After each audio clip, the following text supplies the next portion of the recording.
continuación, desde el altar de nuestra iglesia evangélica, Cristo Salva, de calle Salta 433, presentamos. Eres nuestra roca, nuestra fortaleza, nuestra esperanza. Porque también Cristo padeció una sola vez por los pecados, el justo por los injustos, para llevarnos a Dios, siendo a la verdad muerto en la carne, pero vivificado en espíritu. ¿Cómo puede ser que el bueno y justo se hizo hombre y fuera a morir por el más vil pecador? Como siendo yo su enemigo, el sufrimiento en mi lugar tomó en aquella cruz y cargó mi maldad sobre él.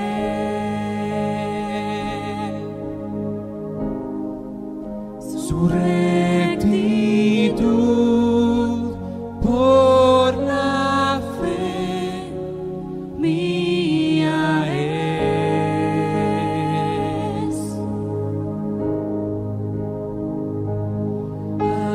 Aleluya, glorioso intercambio, oh cuán gran misterio, que por gracia salvo.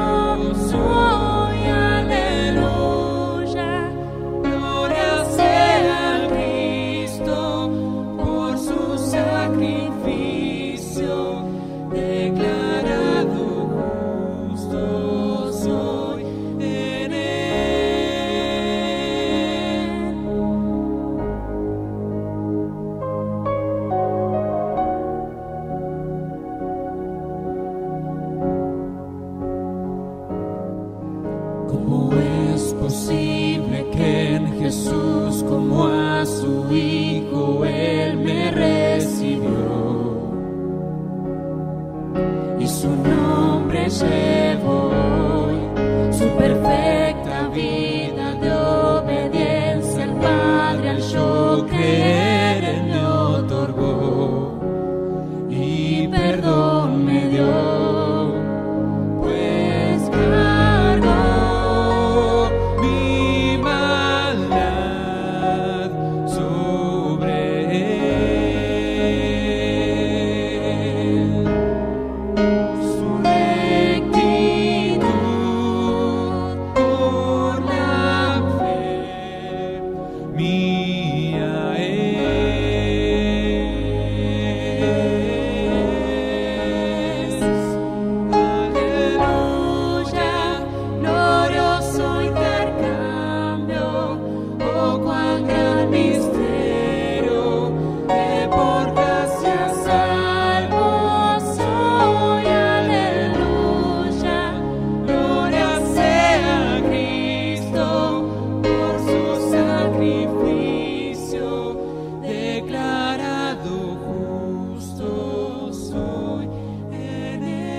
Declarado justo soy en él.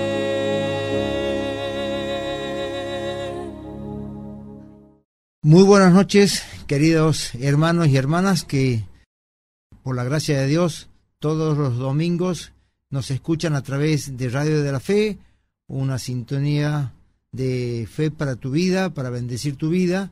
También saludamos por este medio a todos aquellos que nos siguen a través de las redes sociales que Dios ha puesto a nuestra disposición para predicar la buena noticia, la buena nueva o el Evangelio. Estamos cerca de una fecha muy cara para cada uno de nosotros, como es la Pascua.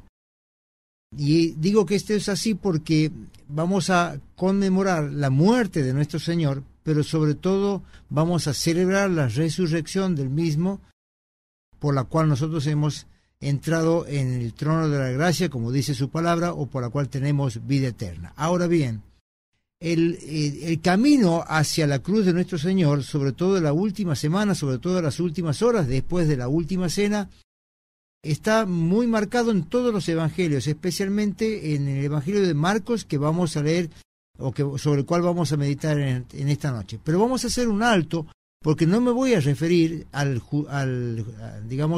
juicio injusto que tuvo nuestro Señor y por la cual fue declarado, entre comillas, culpable por el Sanedrín, y ni tampoco vamos a hablar de la conducta que llevó a cabo Pilatos, sino que vamos a hablar de un personaje que hay un interregno en el libro de Marcos, y en el cual los 4 evangelios relatan que es el apóstol Pedro, y que tiene mucha incidencia sobre lo que va a pasar, porque vamos a considerar en esta noche la negación de Pedro. Fíjense que los 4 evangelios relatan con detalle la negación de Pedro. Esto no es una casualidad.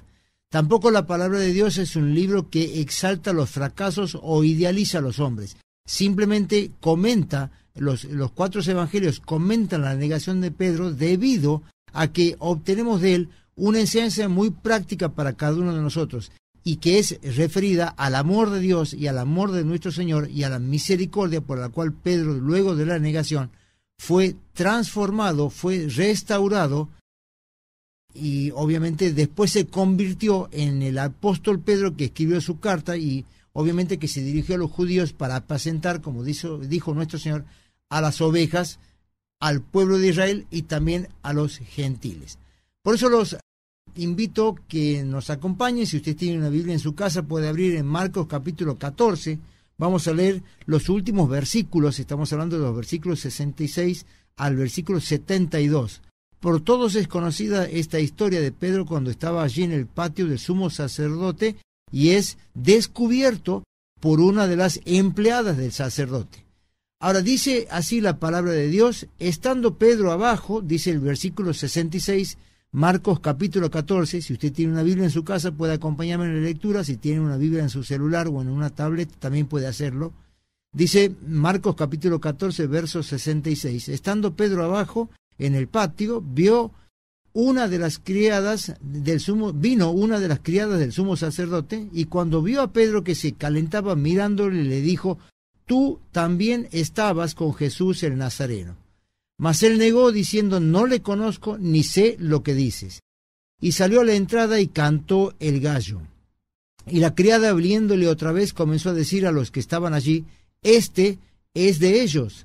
Pero él negó otra vez, y poco después los que estaban allí dijeron otra vez a Pedro: verdaderamente tú eres de ellos, porque eres Galileo, y tu manera de hablar es semejante a la de ellos. Entonces él comenzó a maldecir y a jurar, diciendo: no conozco a este hombre de quien habláis. Y escúchelo cómo termina el verso 72, y el gallo cantó la segunda vez. Entonces Pedro se acordó de las palabras que Jesús le había dicho: antes que el gallo cante 2 veces, me negarás 3 veces. Y dice la palabra de Dios: y pensando en esto, lloraba.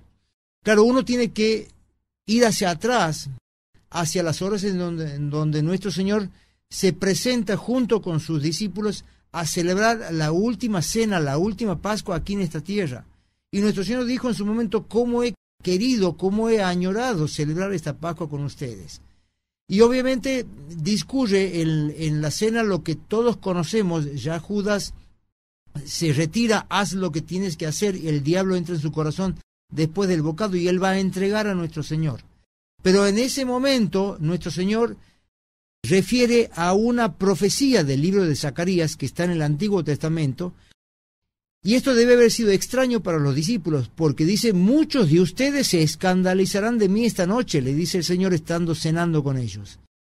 Y refiere lo que dice Zacarías en el capítulo 13, en el verso 7, dice: heriré, porque escrito está: heriré al pastor y las ovejas serán dispersas. Y en ese momento Pedro irrumpe la cena y le dice: Señor, aunque todos se escandalicen, yo no me escandalizaré de ti.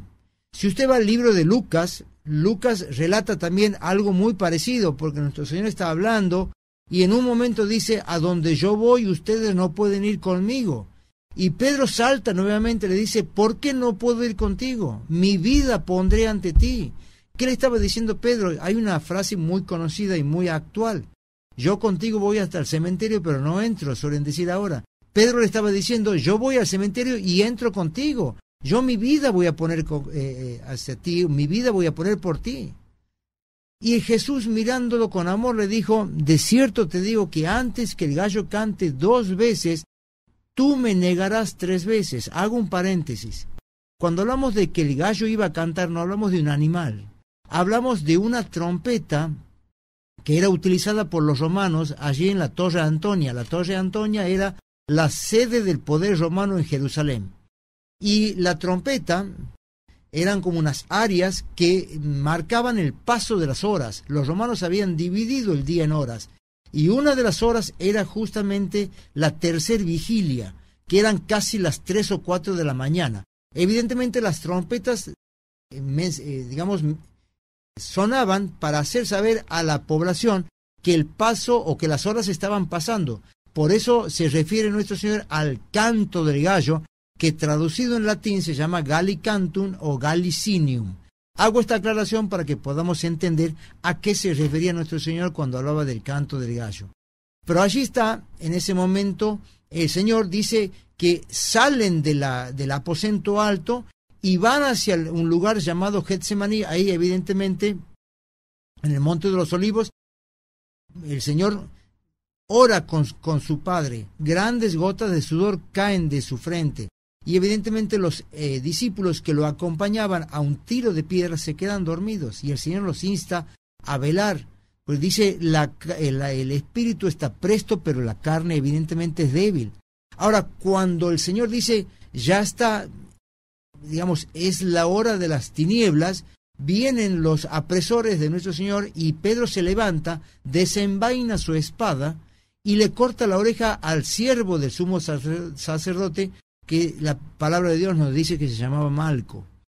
Ahora el Señor reprende a Pedro y le dice, guarda tu arma, guarda tu espada.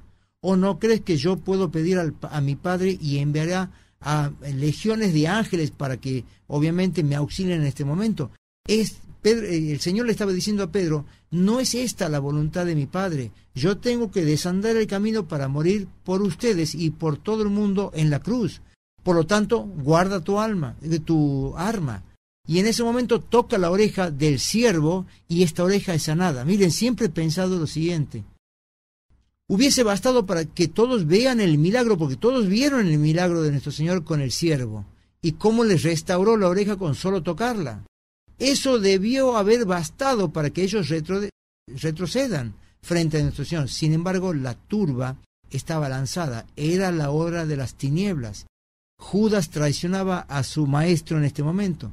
Y por lo tanto prenden al Señor y en ese momento lo llevan hacia la presencia del sumo sacerdote Caifás y el sucesor que era Anás. Ahora, a partir de ese momento comienza la caída de Pedro. Porque recuerden ustedes, Lucas capítulo 22, nuestro Señor les dijo, donde yo voy, ustedes no pueden ir o ustedes no pueden venir. Y Pedro siguió al Señor y lo siguió escondiéndose de sus enemigos. Y él, dice la palabra de Dios, que estaba o que llegó hasta el patio del sumo sacerdote.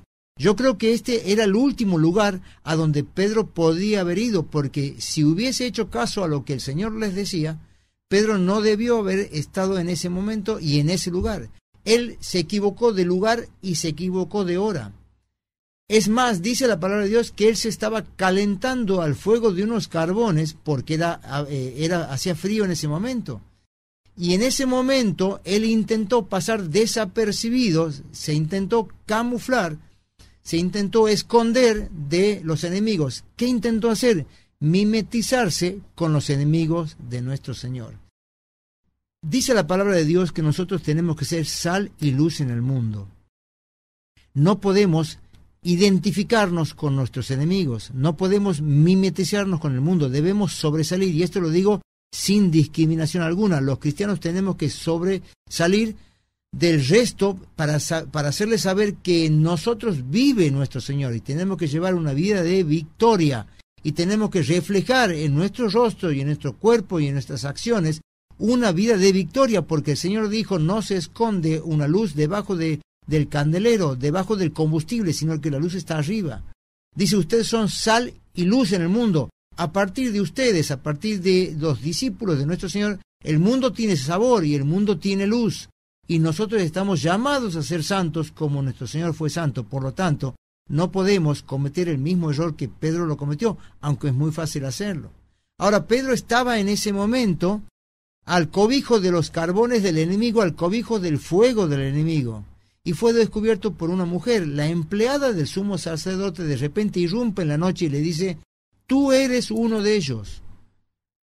Tú eres uno de ellos. Claro, esto debió haber sido para Pedro algo violento, porque él pensó que podía pasar desapercibido frente a todos, y fue descubierto por una mujer.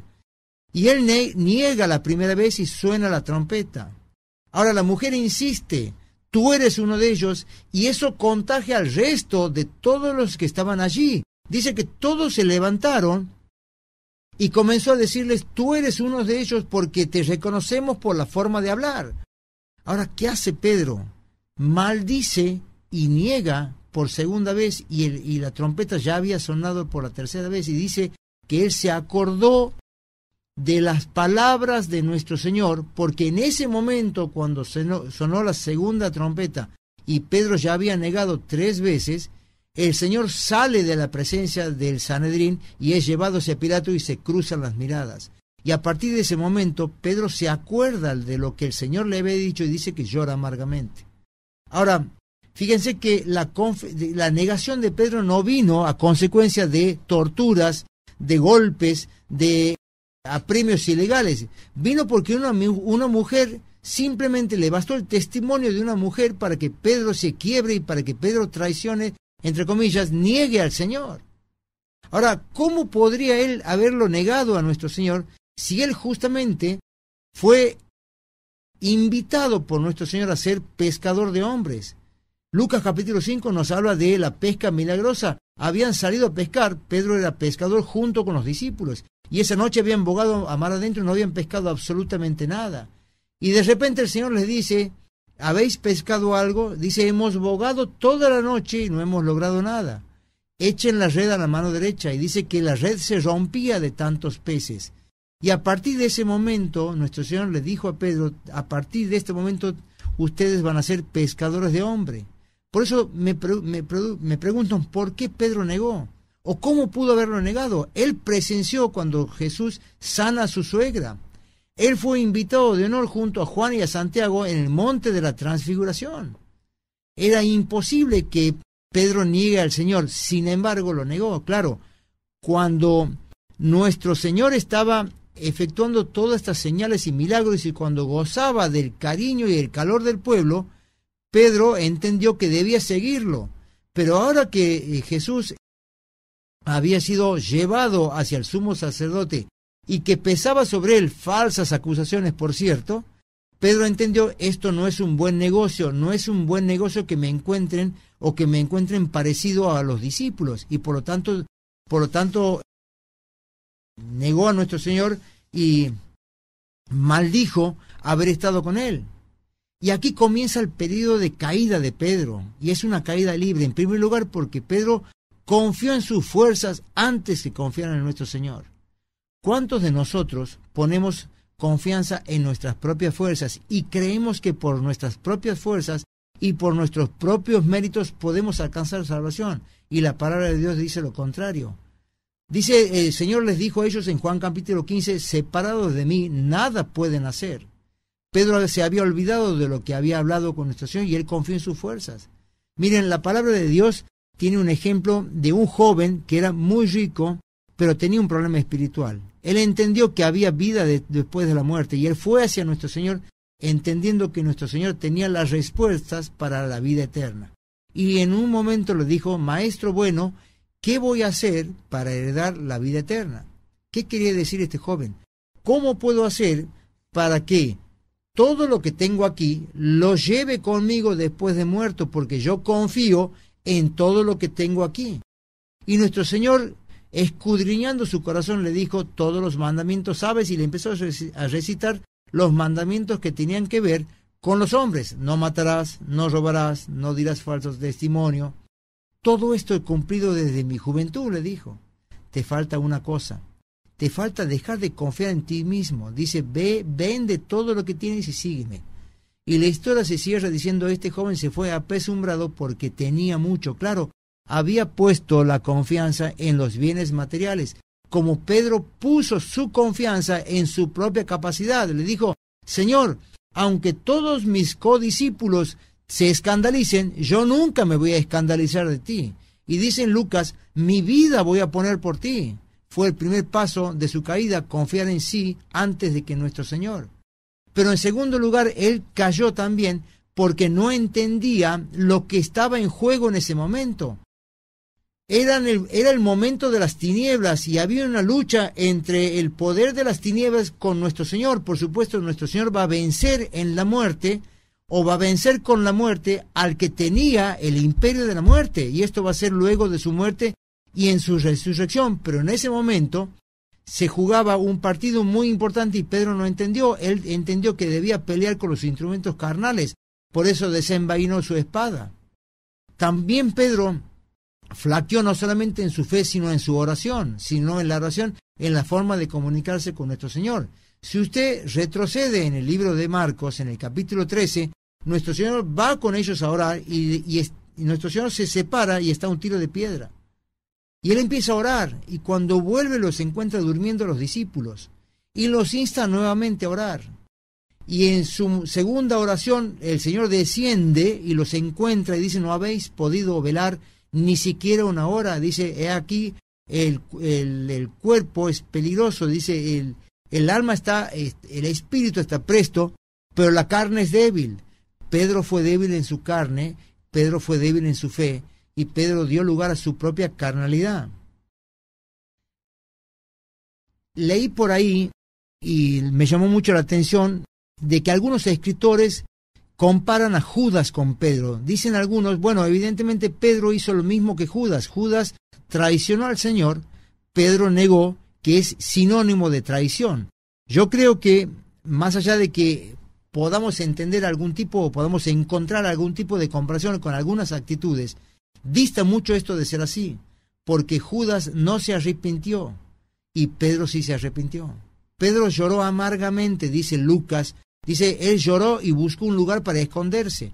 Y dice Marcos en el capítulo 14, en el verso 72, que él se acordó de las palabras que Jesús le había dicho de que lo iba a negar, y dice que pensando en esto lloraba. Evidentemente hubo un arrepentimiento pleno y ese arrepentimiento mereció el perdón de nuestro Señor y la posterior restauración a la cual vamos a referirnos en breve. Pero Judas dice que muere con remordimiento. Él se ahorca, tira las 30 piezas de plata, y la palabra de Dios no nos dice absolutamente más nada de Judas, que murió en una total oscuridad. Por eso no podemos comparar una conducta con otra. Ahora, más allá de la negación, Pedro se arrepintió, como dijimos. Él lloró amargamente, dicen los evangelios, cuando hablamos de la negación y del llanto de Pedro. Y evidentemente, a partir de ese momento, comienza la restauración. Claro, cuando Pedro se arrepiente, obtiene inmediatamente el perdón. Y esto es así. Cuando nos arrepentimos, obtenemos el perdón por nuestro pecado, y ese perdón Dios nos lo otorga de manera inmediata. Ahora, la restauración puede llevar un periodo de tiempo, y vamos a ver que esto pasó con Pedro. El Señor no solamente perdonó a Pedro, sino también lo restauró. Y para esto debemos entender algunas cosas. En primer lugar, era necesario que Pedro sepa que Jesús sabía todo lo que iba a pasar. Dice que cuando Pedro cruza las miradas con nuestro Señor después de negarlo 2 veces y que el gallo cante 3 veces, se cruzan las miradas de nuestro Señor con Pedro. Nuestro Señor era trasladado hacia la presencia de Pilato y era trasladado antes hacia la presencia de Anás. Y en ese momento lo vio a Pedro y cruzaron las miradas. Y dice que Pedro se acordó de las palabras de Jesús. O sea, el Señor sabe lo que nosotros necesitamos y conoce todo nuestro ser. Conoce nuestro levantarse y nuestro acostarse, como dice la palabra de Dios. Dice el Salmo 69, tú conoces mi insensatez y mis pecados no te son ocultos, decía David, le decía orando hacia Dios. Tú conoces toda mi insensatez, tú me conoces, Señor. Y el Señor nos conoce a todos sus hijos. Y esto nos debería llevar a nosotros a tener plena confianza en el Señor, no confianza en nuestras propias fuerzas. Y esto tiene su correlato con lo que le dijo nuestro Señor. Si usted va a Lucas capítulo 22, allí el Señor le está diciendo a Pedro, Pedro, el diablo me ha pedido para zarandearte, me ha pedido permiso para zarandearte como a trigo. Pero yo he rogado que tu fe no falte. Si uno termina aquí la oración, podríamos decir, bueno, el Señor estaba esperando a ver qué conducta iba a tener Pedro. Pero la oración sigue. Dice, yo he rogado a Dios para que tu fe no falte. Y dice, y una vez vuelto, confirma a tus hermanos. Es decir, el Señor sabía que Pedro le iba a negar, sabía que Pedro se iba a arrepentir y él debía restaurarlo. Por eso vamos a ver nosotros el proceso de la restauración de Pedro que va a tener lugar en Juan capítulo 21, cuando el Señor lo invita a Pedro y a los otros discípulos a desayunar. Y allí le hace 3 preguntas y le encarga una comisión o le encarga una misión que luego Pedro cumple a lo largo de todo el Nuevo Testamento, en el libro de Hechos y en las 2 cartas que él escribe. Es decir, y era necesario también que Pedro se deje restaurar. Era necesario también que haya un verdadero arrepentimiento para que pueda haber restauración. Si uno ve la vida de Absalón, el hijo de David, Absalón mató a su hermano Amnón porque había violado a su hermana Tamar. Ahora Absalón huye a Jesús y luego el sacerdote Joab, que era sacerdote de David, lo trae de vuelta con su padre porque David amaba a Absalón. Pero David no se arrepintió. Dice la palabra de Dios, y eso está en el libro de Samuel, en el segundo libro de Samuel, que Absalón lideró una revuelta y un golpe de estado contra su propio padre. Y va a morir de una manera muy cruenta de las manos de los generales de David. Ahora, no hubo restauración porque Absalón no se arrepintió. Pedro evidentemente se arrepintió de lo que había cometido y él quiso que el Señor lo restaure. Y aquí vamos a Juan capítulo 21, porque en ese momento el Señor se hace presente en una fría mañana, la bruma no se había disipado todavía, y los discípulos estaban en la barca. Si usted ve el Evangelio de Juan, Pedro estaba totalmente deprimido por lo que había pasado. Él no podía sostener, no podía comprender cómo había llegado a negar a nuestro Señor. Y dijo en su momento, voy a pescar. Recuerde usted, nuestro Señor había tomado a Pedro como pescador y lo había convertido en un siervo que era pescador de hombres. Evidentemente ahora Pedro volvía a su viejo oficio y el Señor lo va a confrontar con su propio pecado, porque era la única manera de que Pedro pueda ser restaurado y es la única manera que cada uno de nosotros podemos ser restaurados, volviendo a confrontar al pecado. Fíjense, nuestro Señor está parado en la orilla del mar de Tiberíades y allí les grita, hijitos, ¿tenéis algo de comer? Y claro, ellos no habían pescado nada durante esa fría noche y era una fría mañana y el Señor los estaba esperando y esperaba a Pedro con carbones encendidos y un pez al rescoldo. Pedro negó al Señor luego de haberse juntado o de haberse cobijado bajo el fuego enemigo, bajo carbones enemigos.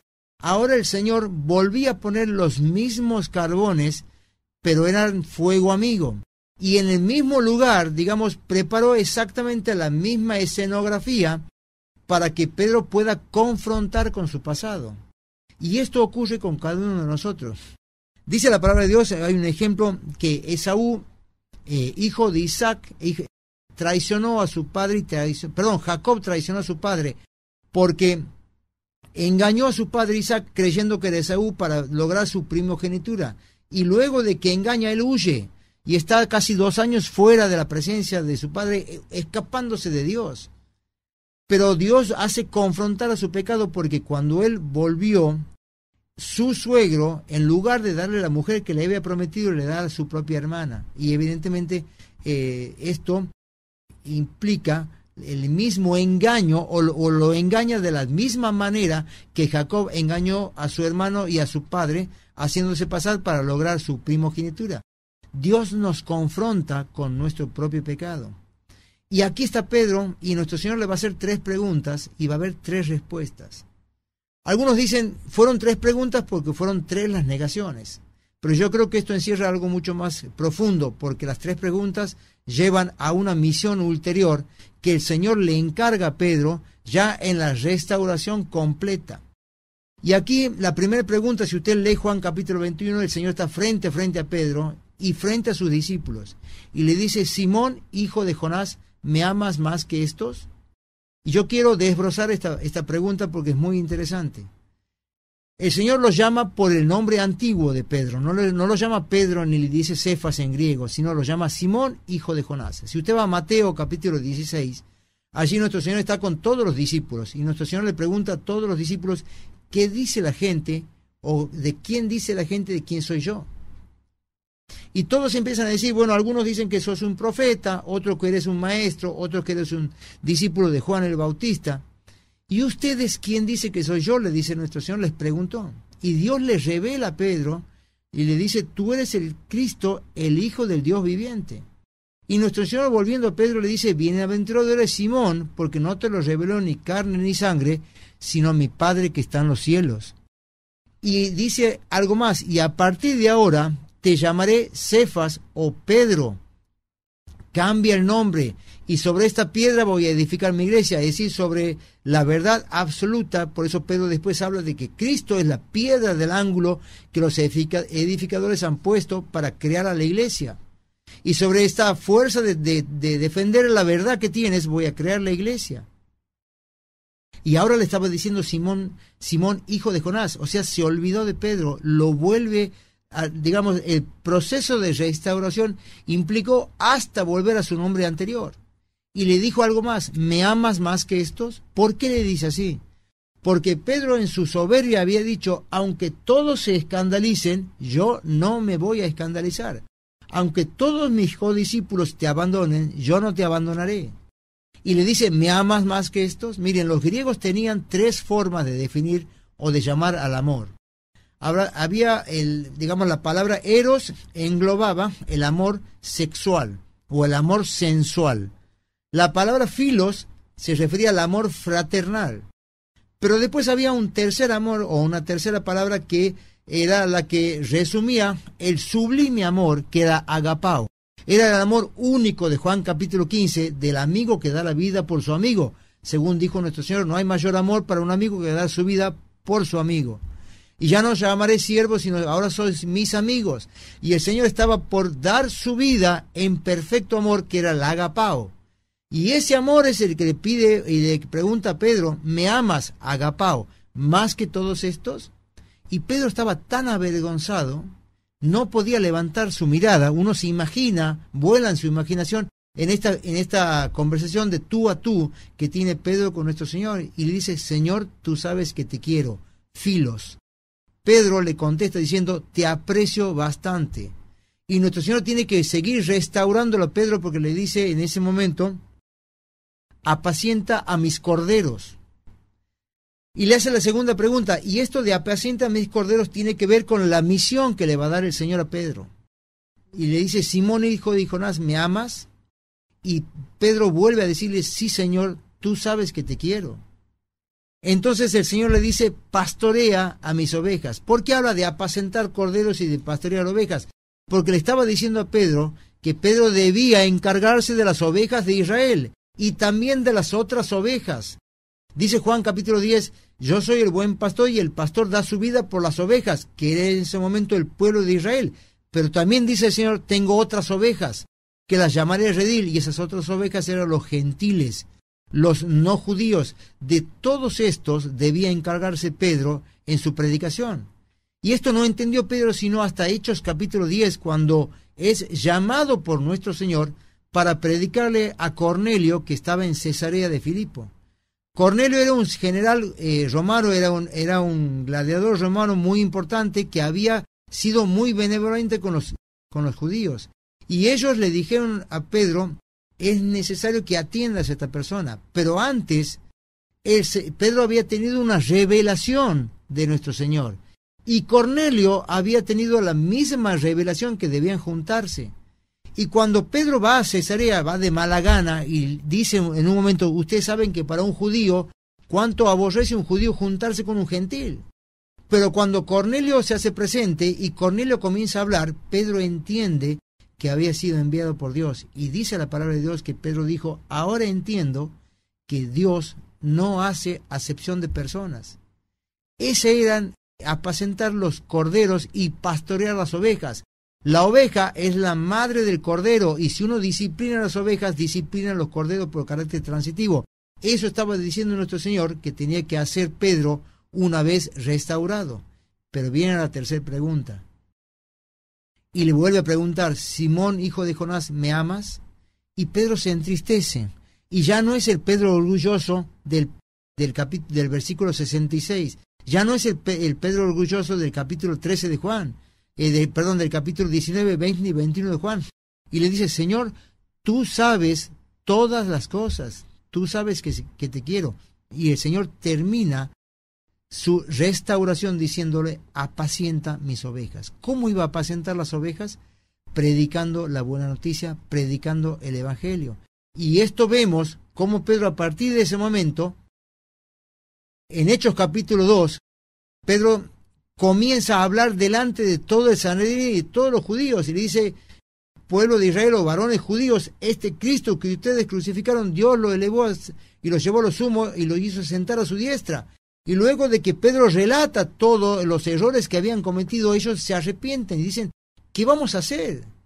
Y Pedro dice, arrepiéntanse y bautícense. Y dice que ese día recibieron al Señor, hoy se bautizaron más de 3.000 personas dando comienzo a lo que se llamó la iglesia primitiva. Pedro había sido restaurado completamente por nuestro Señor. Ahora, nuestro Señor sabía todas estas cosas, y con esto vamos a terminar el mensaje de esta noche. El Señor sabía que Pedro le iba a negar, y sin embargo sabía que Pedro se iba a arrepentir, y Él lo perdonó. Inmediatamente del arrepentimiento viene el inmediato perdón la redundancia. A partir del perdón nosotros entramos al trono de la gracia y entramos en comunión con nuestro Señor y Él nos restaura. Pero para eso debemos entender de que el Señor sabe todo de nosotros, debemos poner nuestra confianza plenamente en el Señor y debemos querer ser restaurados por Él. Ahora, Él está presto para restaurar y perdonar tus pecados. Dice el capítulo 22 de Lucas que el diablo le pidió permiso al Señor para zarandearlo a Pedro. ¿Qué quería hacer? Destruir la fe de Pedro. Esto pasó exactamente con Job. El diablo estaba rodeando el mundo y vino delante de la presencia de Dios y le pidió permiso para atacar la fe de Job. ¿Por qué es atacar la fe? Porque la fe es el canal que nos conduce a aceptar los méritos de nuestro Señor en la cruz. Y por fe podemos ser salvos cuando aceptamos que Cristo Jesús murió por usted, por mí en la cruz. Y esa muerte es una muerte intercesora, es una muerte indirecta y es una muerte vicaria. Nosotros deberíamos haber estado en la cruz. Cristo tomó nuestro lugar para morir por usted, por mí. Y dice la palabra de Dios que a partir de esa muerte tenemos entrada al trono de la gracia. Y a partir de esa muerte hemos sido beneficiarios y acreedores de un nuevo pacto. Ya no era necesario, como era costumbre del Antiguo Testamento, que el sumo sacerdote ingrese todos los años al templo, al lugar santísimo, para ofrecer sacrificio por perdón propio y perdón ajeno. Cristo fue el Cordero de Dios y a su vez el sumo sacerdote. Él se ofreció en propiciación, que quiere decir el pago por tus pecados y por los míos. Cuando trajeron 4 jóvenes, trajeron a un quinto que descendía en un camastro por el techo de una casona donde el Señor estaba predicando y estaba atiborrada de gente, no había lugar para ingresar por la puerta, bajaron por el techo a esta persona, y el Señor cuando lo vio le dijo: tus pecados te son perdonados. Claro, se armó todo un problema y todos empezaron a murmurar: ¿quién es este para perdonar pecados? Y nuestro Señor dice, conociendo los corazones, dijo: ¿por qué caviláis en vuestros corazones? ¿Qué es más fácil decir: tus pecados te son perdonados, o toma tu lecho y anda? Y esta pregunta se traslada hasta hoy. Era mucho más fácil para nuestro Señor decir: toma tu lecho y anda, porque al decir tus pecados te son perdonados, eso tenía destino de cruz. Él cargó los pecados de ese joven, de la mujer adúltera, de los tuyos y de los míos, cuando dijo: tus pecados te son perdonados. Por eso cada vez que una persona va atribulada a nuestro Señor y se arrepiente de corazón, el Señor, dice la palabra de Dios, que toma sus pecados y metafóricamente los arroja al fondo de la mar, no acordándose más de tus pecados.